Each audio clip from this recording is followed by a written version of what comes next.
చూస్ country delight, live better. ఇప్పుడే country delight app ని download చేసుకోండి.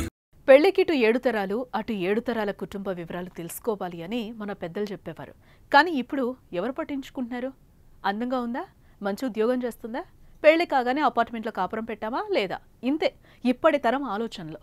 ఈ ఫాస్ట్ థింకింగే ఇప్పుడు యమ డేంజరస్గా మారుతుందేమో అనిపిస్తోంది. మేఘాలయ హనీమూన్ హత్యను తీసుకున్నా, నిన్నటి తేజేశ్వర్ మర్డర్ తీసుకున్నా ఈ లోపం కొట్టొచ్చినట్టు కనిపిస్తోంది. ఐశ్వర్య ఫ్యామిలీ హిస్టరీ తెలియని తేజేశ్వర్ కళ్ళు మూసుకొని ఆమె మెడలో తాళి కట్టిన పాపానికి ఇప్పుడు ఈ లోకంలోనే లేకుండా పోయాడు. ఇందుకే ఐశ్వర్య అనే ఈ డేంజరస్ లేడీ క్రిమినల్ వెనక అసలు కథేంటో ఈ స్టోరీలో చూద్దాం.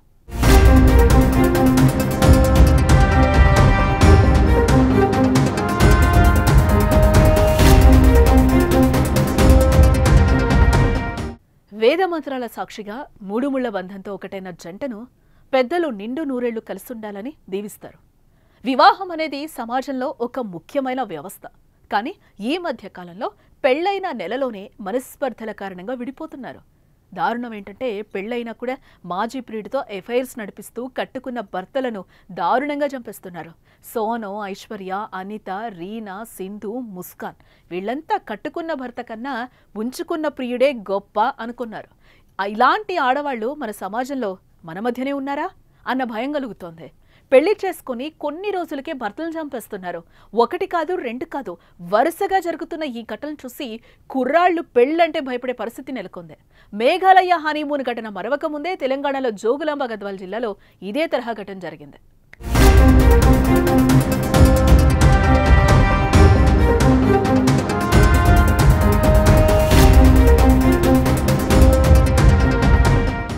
తెలుగు రాష్ట్రాల్లో సంచలనం సృష్టించిన ప్రైవేట్ సర్వేయర్ తేజేశ్వర్ హత్య కేసు వరుస ట్విస్టులు వెలుగు చూస్తున్నాయి.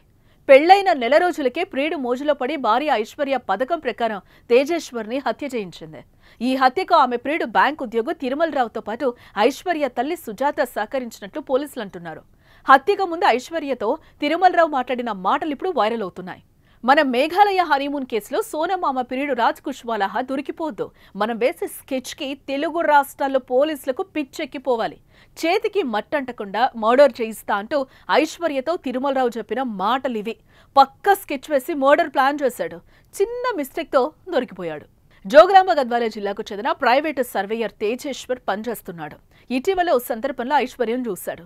చూసిన వెంటనే ఆమెను ఇష్టపడ్డాడు. ఆమెతో పెళ్లికి సిద్ధమయ్యాడు.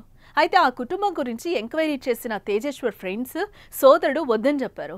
తాను ఆ అమ్మాయిని గాఢంగా ప్రేమిస్తున్నానని చెప్పిన తేజేశ్వర్ ఐశ్వర్యని 2025 మే 18న కర్నూలు జిల్లాలోని బీచుపల్లి ఆంజనేయ స్వామి ఆలయంలో పెళ్లి చేసుకున్నాడు. పెళ్లైన నెల రోజుల్లోనే జూన్ 17, 2025న తేజేశ్వర్ కనిపించకుండానూ పోయాడు.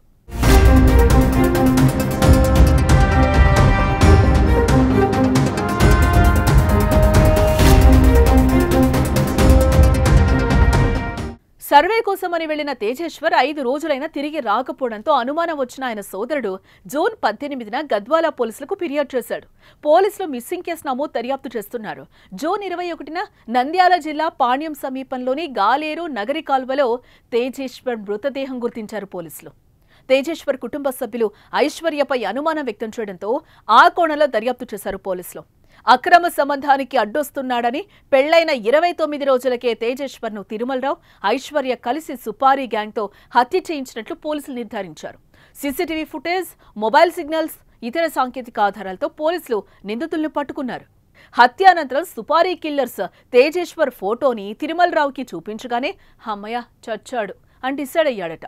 ఈ విషయం ఐశ్వర్యకు చెప్పగానే అప్పటికే పోలీసులు ఐశ్వర్యను అదుపులోకి తీసుకోవడం, అన్ని నిజాలు బయటపడ్డాయి. హత్యకు ఉపయోగించిన కారు, 2 కొడవళ్లు, 1 కత్తి, 10 మొబైల్ ఫోన్లు, 1 GPS పరికరం పోలీసులు స్వాధీనం చేసుకున్నారు.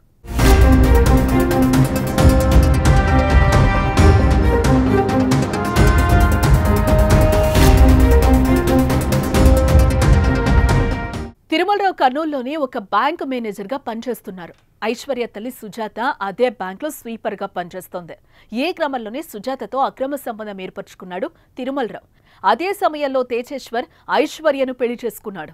తిరుమలరావుకు పెళ్లై 8 ఏళ్లైనా సంతానం లేదు. ఐశ్వర్యను పెళ్లి చేసుకుని పిల్లల్ని కనాలని నిర్ణయించుకున్నాడు. దీనికి తేజేశ్వర్ అడ్డుగా ఉన్నాడని భావించి అతన్ని హత్య చేసేందుకు పథకం వేశాడు. నిశ్చితార్థం జరిగినప్పటి నుంచే తేజేశ్వర్ను హత్య చేసేందుకు ఐశ్వర్య తిరుమలరావు కుట్ర పన్నారు. తేజేశ్వర్ కదలికలు తెలుసుకునేందుకు అతడి బైక్ జీపీఎస్ అమర్చారు. ట్రాకర్ ద్వారా గతంలోనే 5 సార్లు హత్య చేసేందుకు ప్రయత్నించారు. 6సారి సుపారీ కిల్లర్స్ ద్వారా పొలం గురించి మాట్లాడదామని కాల్ చేయించి ట్రాప్ చేసి మర్డర్ చేశారు. హత్యకు ఉపయోగించిన ఆయుధాలు, తేజేశ్వర్ ఫోన్ను, ల్యాప్టాప్లను కృష్ణానదిలో పడేశారు అని ఎస్పీ శ్రీనివాసరావు వెల్లడించారు. ఏదేమైనా కట్టుకున్న భర్త కన్నా ప్రియుడే ఎక్కువ అనుకుంటున్న ఆడవాళ్లకు చివరికి చెప్పకూడే గతి అన్న విషయం మర్చిపోతున్నారేమో.